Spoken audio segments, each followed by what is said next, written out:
बिस्मिल्लाहिर्रहमानिर्रहीम। अस्सलाम वालेकुम स्टूडेंट्स। आज हमारा टॉपिक है ग्रासलैंड इकोसिस्टम।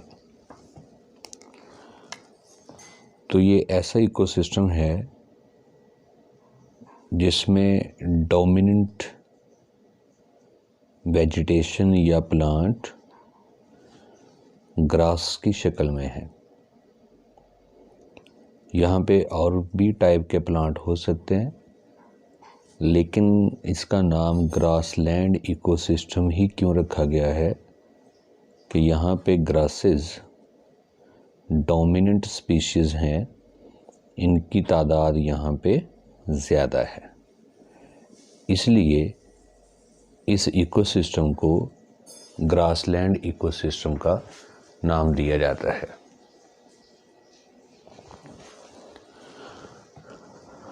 अब ये इकोसिस्टम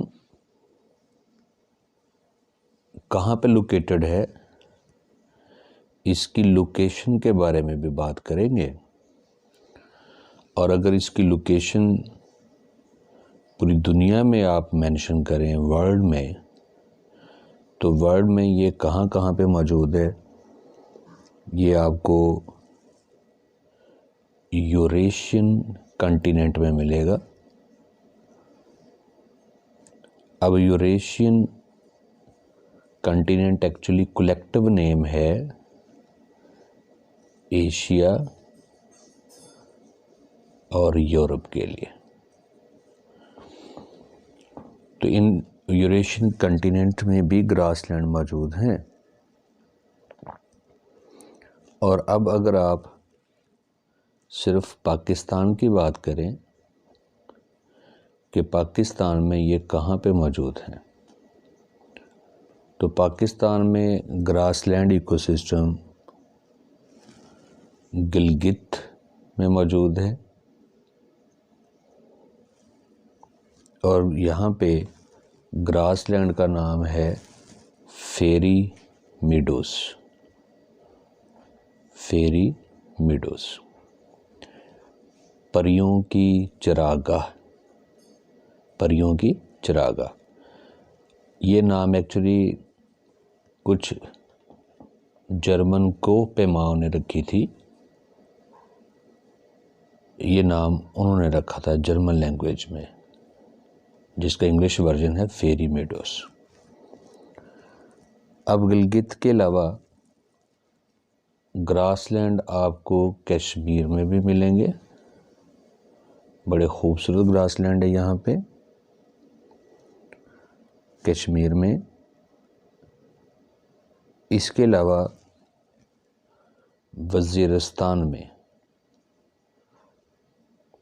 वज़ीरिस्तान जो कि KPK का एक अहम इलाका है, यहाँ पे भी ग्रासलैंड मौजूद हैं। इसके अलावा चित्राल में, लोअर चित्राल का जो इलाका है, वहाँ पे भी ग्रासलैंड मौजूद हैं। और बलूचिस्तान की अगर बात कर लें तो वहाँ कलात में, ये बलूचिस्तान का एक शहर है कलात, वहाँ पे भी हमें ग्रासलैंड मिलेंगे। तो ये पाकिस्तान के अहम इलाके हैं जहाँ पे हमें ग्रासलैंड मिलते हैं। अब दुनिया में जितने भी ग्रासलैंड हैं, उनकी बेसिक टाइप्स हैं जी दो। पहली टाइप है ग्रासलैंड इकोसिस्टम की, that is known as prairies. That is known as prairies. वो ग्रासलैंड इकोसिस्टम जो टेम्परेट रीजन में मौजूद हैं, टेम्परेट रीजन्स में, इक्वेटर और पोल्स के दरमियान में जो इलाके हैं वो टेम्परेट रीजन हैं। और वहाँ पे जो ग्रासलैंड इकोसिस्टम पाए जाते हैं उनको प्रेरीज कहा जाता है। और इसमें ख़ास तौर पे नॉर्थ अमेरिका के ग्रासलैंड भी शामिल हैं, और पंपस ऑफ अर्जेंटीना भी इसकी एक एग्जांपल है। पंपस ऑफ अर्जेंटीना या अर्जेंटाइन, ये प्रेरी ग्रासलैंड है। इन ग्रासलैंड की अहम बात ये है कि यहाँ पे ट्रीज़ मौजूद नहीं होते, यहाँ पे वुडी ट्री मौजूद नहीं, नो वुडी ट्री। शायद कोई इक्का दुक्का हो, लेकिन अगर हम मजमूई तौर पे बात करें तो हम यही कहेंगे कि ऐसे ग्रासलैंड हैं जहाँ पे आपको दरख्त नहीं मिलेंगे, वुडी ट्रीज मौजूद नहीं होंगे। ग्रासलैंड इकोसिस्टम की हमारे पास जो सेकंड टाइप है उसे सवाना कहा जाता है, सवाना। अब ये ग्रासलैंड ट्रॉपिकल रीजन्स में मौजूद होते हैं, ट्रॉपिकल रीजन्स में, यानी इक्वेटर के करीब करीब, चाहे वो नॉर्थ की तरफ है चाहे वो साउथ की तरफ है। तो ट्रॉपिकल रीजन्स में जो ग्रासलैंड होंगे उनको सवाना कहा जाता है। और इन ग्रासलैंड की अहम फीचर ये है कि इनमें वुडी ट्री भी मौजूद होते हैं। These have woody tree. तो ये ग्रासलैंड की मेन दो टाइप हमने डिस्कस की हैं। अब हम बात कर लेते हैं कि यहाँ पे रेनफॉल की क्या सिचुएशन है, कि यहाँ पे बारिश जो है वो कितनी होती है। तो रेनफॉल अगेन ये डिपेंड करेगी कि हम किस ग्रासलैंड इकोसिस्टम का जिक्र कर रहे हैं। जैसे अगर आप टेम्परेट ग्रासलैंड इकोसिस्टम की बात कर रहे हैं, यानी प्रेरीज की, तो यहाँ पे रेनफॉल होगा एनुअली 250 से 750 मिलीमीटर। और अगर हम ट्रॉपिकल रेन फॉरेस्ट की बात कर रहे हैं तो यकीनन यहाँ पे रेनफॉल ज़्यादा होगा, और वो एनुअल तकरीबन 1500 मिलीमीटर होगा। ये एनुअल जो तकरीबन 60 इंचेस बनते हैं ये, तो ये एनुअल रेनफॉल है। अब ग्रासलैंड इकोसिस्टम में रेनफॉल के अलावा फायर जो है ये एक बड़ा इम्पोर्टेंट फैक्टर है। अब ग्रासलैंड में आग लगने के बेशुमार इंसिडेंसेस सामने आते हैं, वाक़यात सामने आते हैं। वो फायर ह्यूमन मेड भी हो सकती है, या फिर वो लाइटनिंग आसमानी बिजली गिरने की वजह से भी हो सकती है, कोई और फैक्टर भी हो सकता है। अब ये फायर अगर तो कंट्रोल्ड फायर है तो इसके बेनिफिट्स हैं। एक तो इससे सॉइल जो है ये वार्म अप रहती है, और उसकी वजह से सॉइल में मौजूद माइक्रो ऑर्गेनिज्म की एक्टिविटी में इजाफ़ा होता है, और सॉइल की फर्टिलिटी में भी इजाफ़ा होता है। इसी तरह इस फायर की वजह से ग्रासलैंड में जो वीड्स होती हैं वो किल हो जाती हैं, और ग्रासेस को ज़्यादा ग्रो करने का मौका मिलता है, उनकी लग्जरियस ग्रोथ होती है। लग्जरियस ग्रोथ के पीछे फिर कौन इम्पोर्टेंट रोल प्ले कर रहा है? रेनफॉल और फायर। हाँ, अगर कभी बारिश अपने मुकर्ररा वक्त पे ना हो तो ग्रासलैंड में ड्रॉट कंडीशन भी सामने आती हैं,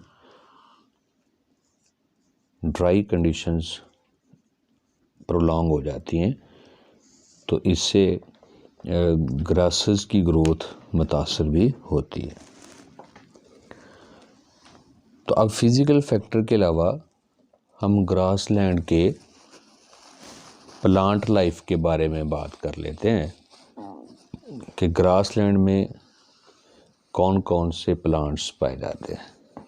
अब हम ग्रासलैंड के अंदर मौजूद फ्लोरा की बात करेंगे या प्लांट स्पीशीज़ की बात करेंगे।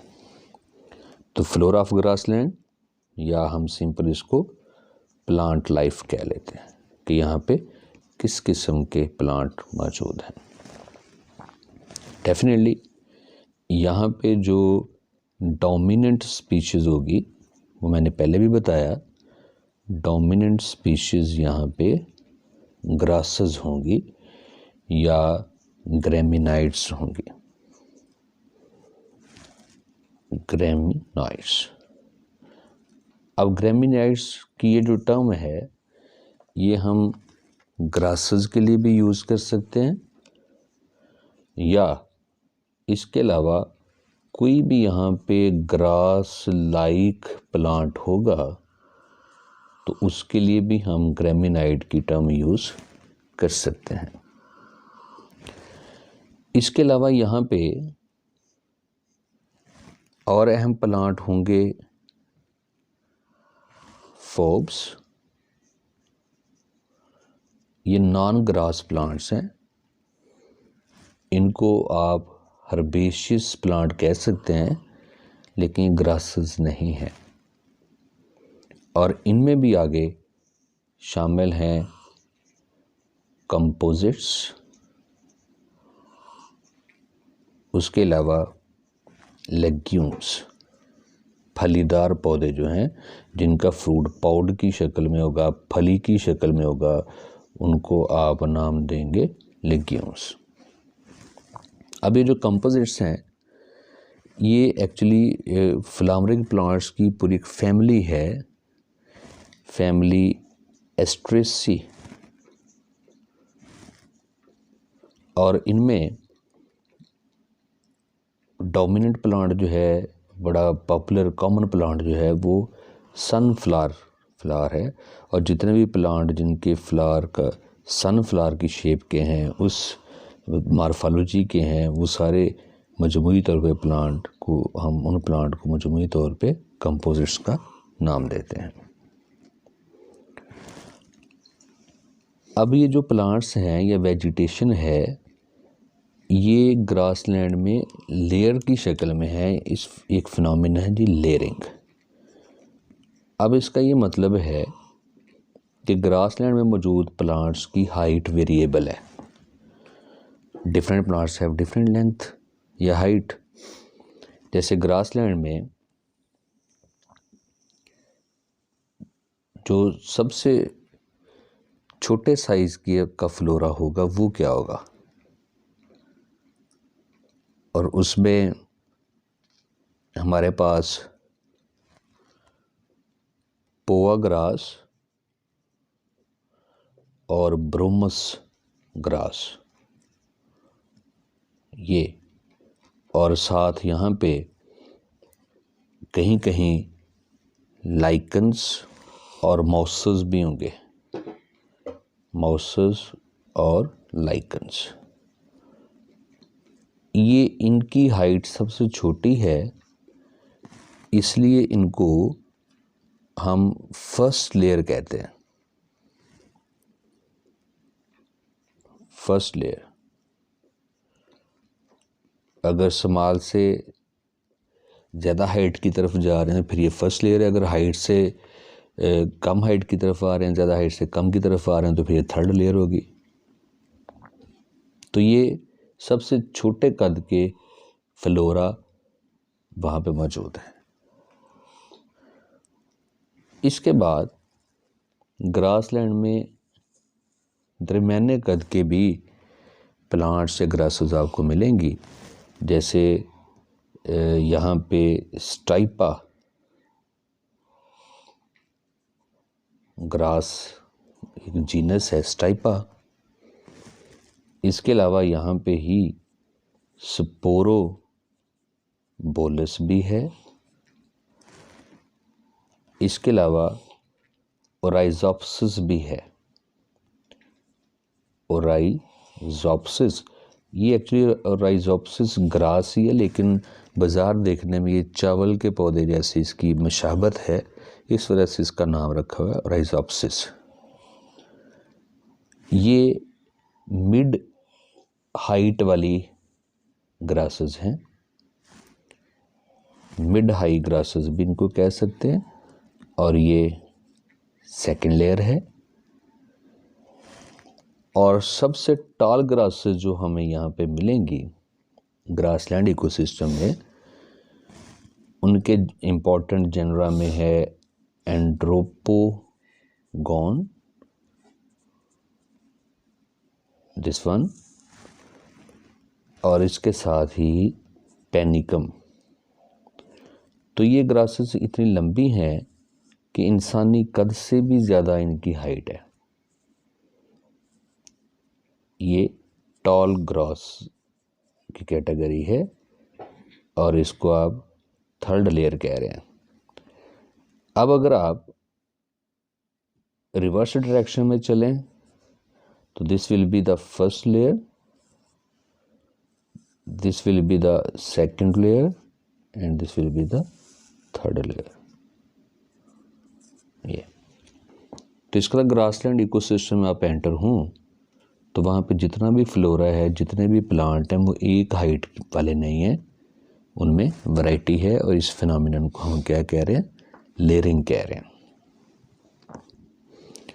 अब ग्रासलैंड की सॉइल कैसी है,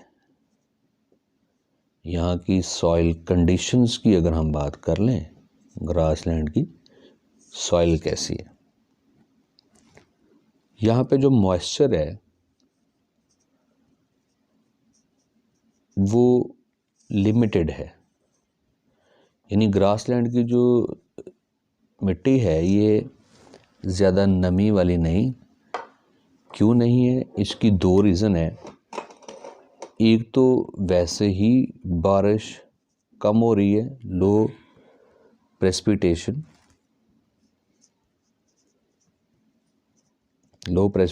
बारिश कम होती है।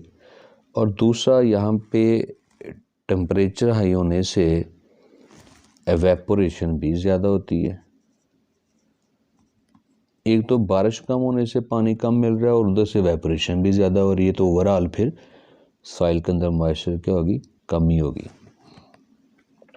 पर फिर भी ग्रासलैंड इकोसिस्टम में जो टॉप सरफेस है यहाँ तक आपको मॉइस्चर मिलेगी, ये मॉइस्ट है। लेकिन ये जो डेप्थ वाला एरिया है सॉइल का, ये सॉइल क्या होगी? ड्राई होगी। और ये जो टॉप लेयर है ये मॉइस्ट होगी। That will be the moist soil. उसकी वजह ये है कि चूंकि ये ग्रासलैंड है, यहाँ पे बहुत सारे ग्रेजर एनिमल्स हैं और उनके फीड की वजह से सॉइल कुचली जाती है और ये जो अपर लेयर होती है ना, ये थोड़ी हार्ड हो जाती है सॉइल की। अब इसकी वाटर के लिए परमेबिलिटी कम हो जाती है, तो वाटर ज़्यादा डेप्थ तक पहुंचता नहीं, वो टॉप लेयर तक ही मौजूद रहता है। और कई दफ़ा जब यहाँ से वाटर एवेपोरेट हो जाता है तो इस टॉप लेयर के ऊपर बहुत सारे सॉल्ट भी जमा रहते हैं। तो ये कंडीशन सैलिनिटी है, सैलिनिटी कि ये इसमें सॉल्ट की कंसंट्रेशन भी हाई है। तो ये यहाँ की सॉइल कंडीशंस हैं।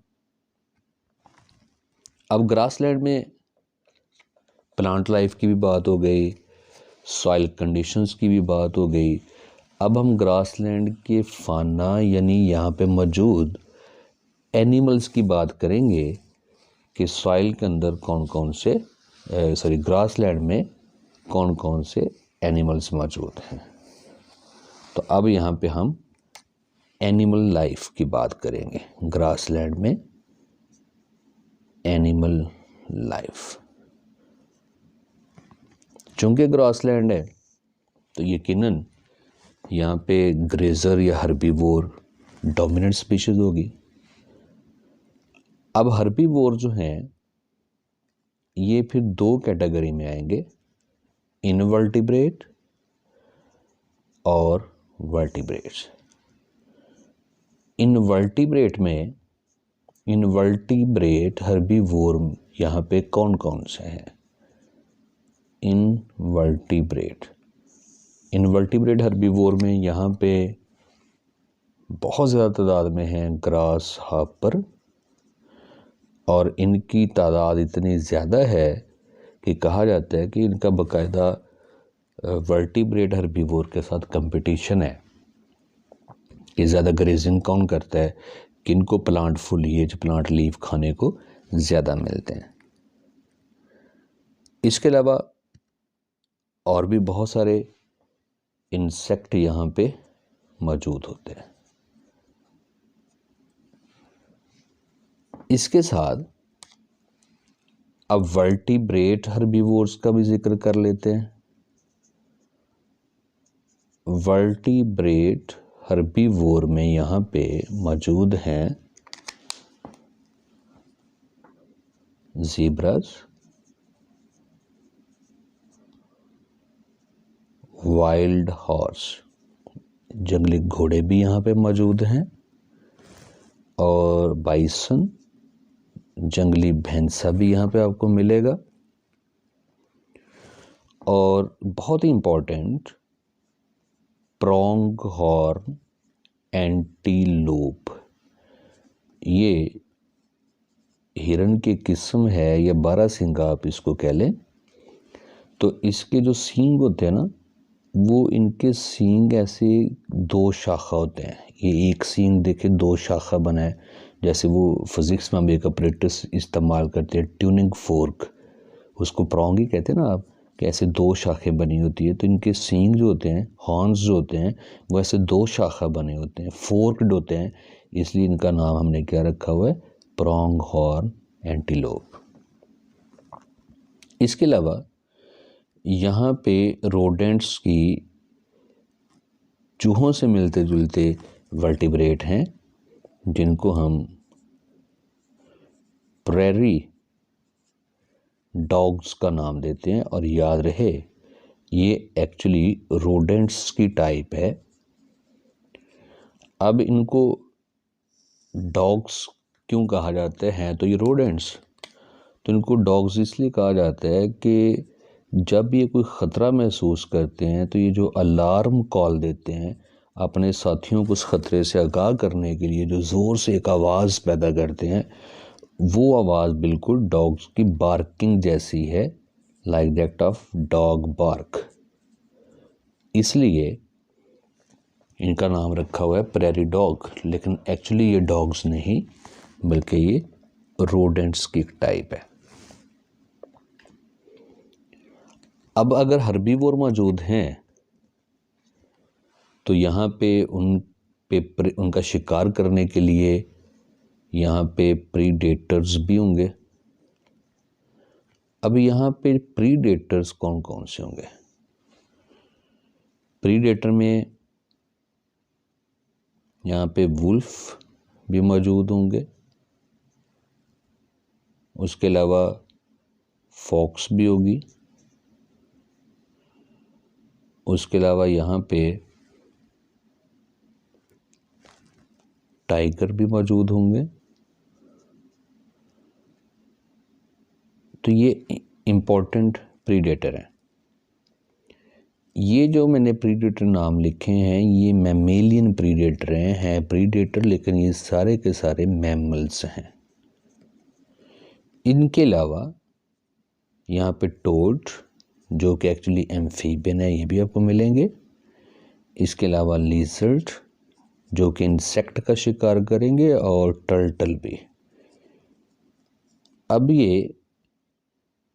ये जो तीन हैं ये एक्चुअली प्रीडेटर हैं किसके लिए? इनवर्टिब्रेट के लिए। For invertebrate herbivores.